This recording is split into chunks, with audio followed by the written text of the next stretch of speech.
Welcome to Furious Fiction. I'm Jules Graham, and with me is Mark Mustian, and today we're talking about 10,000 Saints by Eleanor Henderson. 10,000 Saints. We have Eleanor with us from Ithaca, New York. Eleanor, welcome.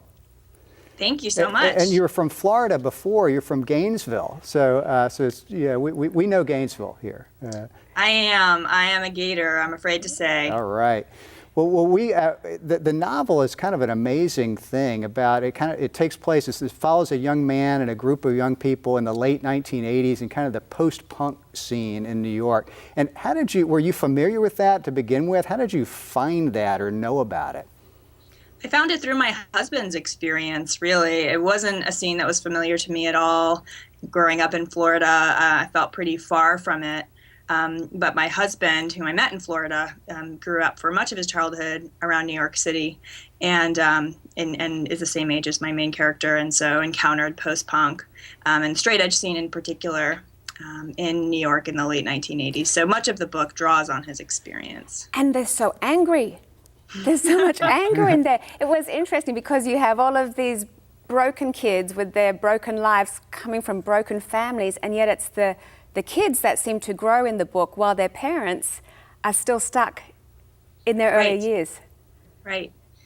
Yeah, the kids in the book do as much parenting as the parents do, and they become their own kinds of parents in the book as well. And it wasn't until I'd written a couple of drafts of the book that I realized that I really wanted to tell a story of these two generations, not just the story of this generation that was coming of age, but also the really unique relationship it had with the Flower children who were raising them. Yeah, which is really interesting because the Flower children, I mean, the father was selling pot and it was smoked regularly, and then the kids ended up kind of in the straight edge, completely opposite deal. So it was all pretty fascinating. And is it true that you give your students this book to read? Oh gosh, no, I'm not quite so bold. You could. It's a wonderful book. I was lucky enough to have the book selected for the first year read last year, and so a lot of the freshmen read it, and I got to have conversations with them, and even was talked into teaching a class on the book, and got to take a bunch of kids to New York City on a bus, and we got to visit some landmarks from the book. So that was a lot of fun, but I wouldn't press it into anybody's hands unasked. Well, tell us about how the book's kind of progress. I mean, I read somewhere where it was like a decade in the making, and how far did it end up from where you started? Was it a vastly different book? Vastly, yeah. I would estimate that about 10% of the first draft is still in the final version. Yeah, as many first-time novelists do, I had to kind of teach myself how to write a novel as I was writing it. And so for me, that was a long process. I began taking notes on the book when I was living in New York after college in 2001, and then the book came out in 2011. So the book changed a lot. As I alluded to earlier, the first draft was just told from Jude's point of view. So in the early draft, I was really interested in the experience of these teenagers.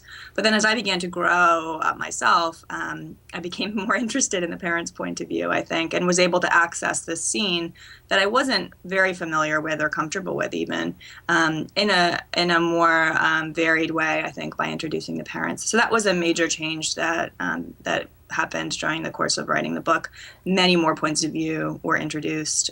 Was it deliberately done because the teenagers, 16, 17, 18-year-olds, they seem to have lived so much life.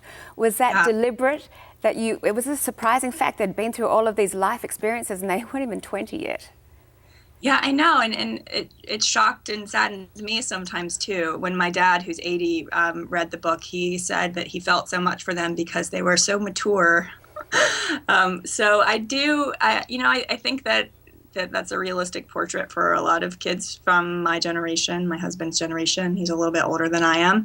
I was lucky to be sort of sheltered from a lot of that, but a lot of my friends and people I know who are my age did have parents who weren't the strongest of role models.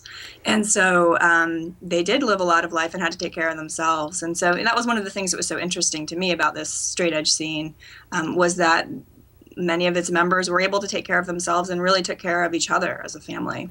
And yeah, so that was great. It was such an insight into the straight edge scene. I had no idea. I enjoyed it very much. Thank you so much for being with us. And tell us real quick before you go, what's next? What's Eleanor Henderson working on next? Well, I'm working on a novel that's set not far from where you are in Tallahassee. It's set in South Georgia during the Great Depression. So it's quite a departure for me, but I'm having fun with it. Well, you need to do some site visits. Come on down.